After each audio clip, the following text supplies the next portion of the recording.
दोस्तों, United nation और बांग्लादेश की सरकार के बाद अब बांग्लादेश की सेना ने भारत के द्वारा रोहिंग्या लोगों को देश से बाहर निकालना और बांग्लादेश भेजने की प्रक्रिया पर न सिर्फ सवाल उठाया है बल्कि भारत को चेतावनी भी दी है। इससे पहले यूनाइटेड नेशन ने यह कहते हुए भारत के ऊपर कार्रवाई बैठाई थी कि भारत के द्वारा जबरदस्ती इन्हें जेल में डाला जा रहा है और जहाज में भरकर समुद्र में छोड़ा जा रहा है। इसके बाद बांग्लादेश ने यह आरोप लगाया कि भारत ने पुश इन यानी बॉर्डर के रास्ते जबरदस्ती इन्हें हमारे देश में भेज रहे हैं। बांग्लादेश का आरोप पर भारत की तरफ से भी रिएक्शन सामने आया और भारत ने साफ शब्दों में बांग्लादेश को फेयर इलेक्शन अपने देश में करवाने को कहा और भारत के ऊपर बार बार आरोप लगाने से बाज आने को कहा। इतना ही नहीं, सिलीगुड़ी कॉरिडोर के पास चाइना को एयरबेस देने की खबरों के बीच अब भारत न सिर्फ 1971 में इस्तेमाल हुए एयरबेस को वापस से शुरू करने जा रहा है बल्कि राफेल और S-400 डिफेंस सिस्टम की भारत ने सिलीगुड़ी गलियारे के पास डिप्लॉयमेंट भी कर दी है। बांग्लादेश से इसके अलावा भी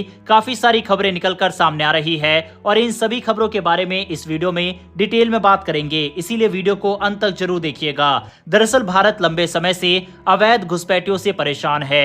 कई रिपोर्ट्स के मुताबिक साल 2016 में भारत में करीब 2 करोड़ बांग्लादेशी अवैध रूप से रह रहे थे। 2007 में ही तत्कालीन गृह राज्य मंत्री ने संसद में कहा था कि 1.2 करोड़ बांग्लादेशी अवैध रूप से भारत में रह रहे हैं। हालांकि कई रिपोर्ट में अलग अलग दावे किए गए हैं, इसीलिए एग्जैक्ट नंबर्स क्या है ये कहना मुश्किल है। लेकिन अब भारत ने इन लोगों की पहचान कर इन्हें वापस बांग्लादेश भेजना शुरू कर दिया है। इनमें कई रोहिंग्या मुसलमान भी शामिल है जो म्यांमार से भागकर भारत आ गए थे।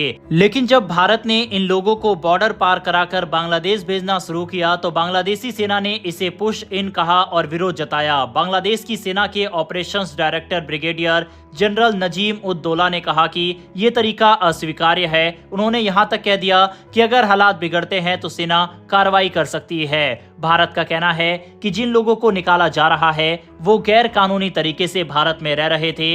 इनमें से कई लोग सुरक्षा के लिए खतरा बन चुके हैं। कई जगहों पर ये लोग अपराधों में शामिल पाए गए। भारत ने इन लोगों को वापस बांग्लादेश के बॉर्डर गार्ड्स यानी BGB को सौंपा है। भारत ने ये काम कानूनी तरीके से किया, लेकिन बांग्लादेश इसे जबरन ढकेलना बता रहा है। बांग्लादेश के विदेश मंत्रालय ने भारत से कहा है कि ऐसा करना बंद करे और बातचीत से समाधान निकाला जाए। इतना ही नहीं, इस मुद्दे को यूनाइटेड नेशन में उठाने की भी बात बांग्लादेश ने की है। यूनाइटेड नेशन ने ऑलरेडी भारत के ऊपर इंक्वायरी बैठा रखी है इन लोगों को जबरदस्ती जहाज में भरकर समुद्र में छोड़ने के आरोप में। इसके ऊपर हम ऑलरेडी पहले वीडियो बनाकर आपको बता चुके हैं। ऐसे में अब बांग्लादेश भारत की शिकायत यूनाइटेड नेशन से करने की धमकी दे रहा है। ये विवाद ऐसे समय पर हो रहा है जब बांग्लादेश के अंदर भी बहुत कुछ अस्थिर है। वहां इस समय एक अंतरिम सरकार चल रही है जिसकी अगुवाई मोहम्मद यूनिस कर रहे हैं। यूनिस और बांग्लादेश की सेना के बीच चुनाव कराने की तारीखों को लेकर मतभेद सामने आए हैं। सेना चाहती है कि दिसंबर तक चुनाव हो जाए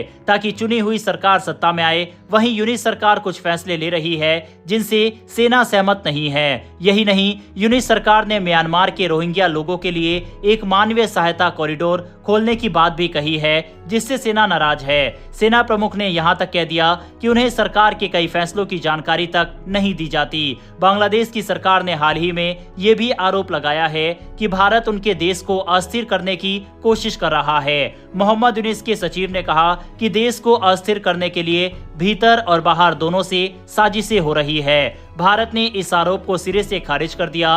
विदेश मंत्रालय के प्रवक्ता रणधीर जायसवाल ने कहा कि बांग्लादेश सरकार को अपने देश के अंदर की समस्याओं की जिम्मेदारी खुद लेनी चाहिए। उन्होंने कहा कि किसी और पर दोष मढ़ना समाधान नहीं है बल्कि ये असली मुद्दों से ध्यान भटकाने की कोशिश लगती है। दूसरी ओर भारत ने बांग्लादेश की गतिविधियों को देखते हुए अपनी पूर्वी सीमा पर सुरक्षा कड़ी कर दी है। खासकर सिलीगुड़ी कॉरिडोर जिसे चिकन नेक भी कहा जाता है, वहां अब राफेल फाइटर जेट और S-400 एयर डिफेंस सिस्टम तैनात किए गए हैं। ये इलाका भारत के लिए बहुत अहम है क्योंकि यहीं से पूरे उत्तर पूर्व भारत का रास्ता गुजरता है। अगर इस हिस्से में कोई खतरा आता है तो भारत के लिए बड़ी मुश्किल खड़ी हो सकती है। भारत ने अपने ड्रोन सर्विलेंस और बॉर्डर सिक्योरिटी को भी तेज किया है। एक और चिंता की बात यह है कि बांग्लादेश की अंतरिम सरकार अब चीन और पाकिस्तान के करीब जाती दिख रही है। खबरें हैं कि बांग्लादेश चीन और पाकिस्तान से मिलकर JF-17 फाइटर जेट खरीद सकता है। अगर ये विमान उत्तर बांग्लादेश में तैनात होते हैं तो भारत के लिए खतरा बन सकते हैं। इसके अलावा पाकिस्तानी खुफिया एजेंसी ISI का एक प्रतिनिधि मंडल हाल ही में ढाका गया था। उन्होंने आतंकवाद और सुरक्षा से जुड़े मुद्दों पर बातचीत की। भारत को डर बांग्लादेश की मजबूत होती सेना से नहीं है, बल्कि भारत को डर है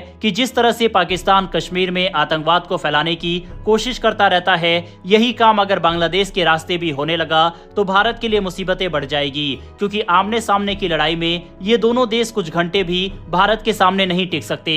और ये हमने हाल ही में भारत पाकिस्तान की लड़ाई में भी देख लिया है। भारत ने साफ कर दिया है कि अब वो चुप नहीं बैठेगा। भारत ने अपने S-400 सिस्टम और राफेल फाइटर प्लेन्स को तैनात करके ये दिखा दिया है कि वह किसी भी खतरे के लिए तैयार है। साथ ही भारत अब अपने बॉर्डर इंफ्रास्ट्रक्चर जैसे सड़कें, सुरंगें और रेलवे को मजबूत कर रहा है, ताकि जरूरत पड़ने पर तुरंत सेना भेजी जा सके। भारत की रणनीति अब सिर्फ बचाव की नहीं, बल्कि जवाब देने की भी है। भारत ने हमेशा से बांग्लादेश को सपोर्ट किया है, यहाँ तक कि उसकी आजादी भी भारत की वजह से ही मुमकिन हो पाई है। लेकिन बांग्लादेश के अंदर तख्ता पलट और बांग्लादेशी सेना और सरकार की जोर आजमाइश, साथ ही नोबेल पुरस्कार विजेता मोहम्मद यूनुस की खराब पॉलिसी, जिसने न सिर्फ भारत बांग्लादेश के रिश्ते खराब किया, बल्कि बांग्लादेश की फॉरेन पॉलिसी को बदल कर रख दिया, जिससे वहां की आम जनता परेशान है। कारोबार पूरी तरह से ठप हो चुका है। वहां की सबसे बड़ी टेक्सटाइल इंडस्ट्री बर्बादी के कगार पर है। फॉरेक्स रिजर्व ना के बराबर है और बांग्लादेशी करेंसी भी तेजी से नीचे आ रही है। एक समय था जब बांग्लादेश को काफी तेजी से और काफी ग्रोइंग इकोनॉमी कहा जा रहा था। यहाँ तक कि ध्रुव राठी जैसे लोगों ने बांग्लादेश की जमकर तारीफ भी की थी। और आज वही बांग्लादेश पूरी तरह से बर्बादी के कगार पर पहुंच चुका है। लगातार वर्ल्ड बैंक और IMF वगैरह से फंड की डिमांड वो कर रहा है और हालात ये हो गए हैं कि उसको लोन भी नहीं मिल रहा। लेकिन जो कुछ भी अस्थिरता बांग्लादेश के अंदर फैली हुई है, उसकी जिम्मेदारी बांग्लादेश भारत के ऊपर थोप रहा है। रही बात इलीगल लोगों की, जो कि भारत में गैर कानूनी तरीके से आए हैं, फिर चाहे वह बांग्लादेश से हो या किसी अन्य देश से, इन लोगों के साथ भारत जो कर रहा है वो बिल्कुल सही कर रहा है। फिर चाहे भारत को इसके लिए इंटरनेशनल प्रेशर को ही क्यों ना झेलना पड़े और यूनाइटेड नेशन कितनी ही कार्रवाई भारत के ऊपर क्यों ना बैठा ले। इस मुद्दे पर जब पहले हमने वीडियो बनाई थी, तब भी हमने कहा था कि अगर यूनाइटेड नेशन या दुनिया के किसी देश को इससे परेशानी है, तो इन लोगों को अपने यहाँ पर वह देश या यूनाइटेड नेशन जैसी संस्था रख सकती है। भारत के अंदर होने वाले कई दंगों में इन इलीगल लोगों का हाथ पाया गया है, फिर चाहे दिल्ली में हुए दंगे हो या फिर वेस्ट बंगाल के मुर्शिदाबाद में। और अब ये समय आ गया है कि इन लोगों को ढूंढ ढूंढ कर भारत से बाहर निकाला जाए। भारत में सिर्फ वही लोग रहेंगे जो कि भारतीय हैं। और इस मुद्दे को लेकर भारत को वेस्ट बंगाल की सरकार के खिलाफ भी अब एक्शन लेने की जरूरत है, क्योंकि वहां पर सबसे ज्यादा बांग्लादेशी लोग रह रहे हैं और इनको शरण बंगाल की मुख्यमंत्री ने ही दे रखी है। हमारी मेन स्ट्रीम मीडिया पर अक्सर पॉलिटिकल खबरों को दिखाया जाता है, जिस कारण से कई ऐसी खबरें जो कि आप लोगों को पता होनी चाहिए, वो मेन स्ट्रीम मीडिया की तरफ से नहीं पहुंचाई जाती। इस तरह की तमाम खबरें डिफेंस, वर्ल्ड अफेयर से जुड़ी आपको हमारे चैनल पर डेली देखने को मिल जाएगी। अगर आपने हमारे चैनल को सब्सक्राइब नहीं कर रखा तो नीचे दिए गए सब्सक्राइब बटन को प्रेस कर बेल आइकन को जरूर दबा ले, जिससे हमारी डेली ये सभी वीडियो आप तक सबसे पहले पहुंच सके। वहीं जिन लोगों ने सब्सक्राइब कर रखा है उनका धन्यवाद। फिलहाल इस वीडियो में इतना ही, फिर मिलेंगे ऐसी एक नई वीडियो के साथ। धन्यवाद। जय हिंद, जय भारत।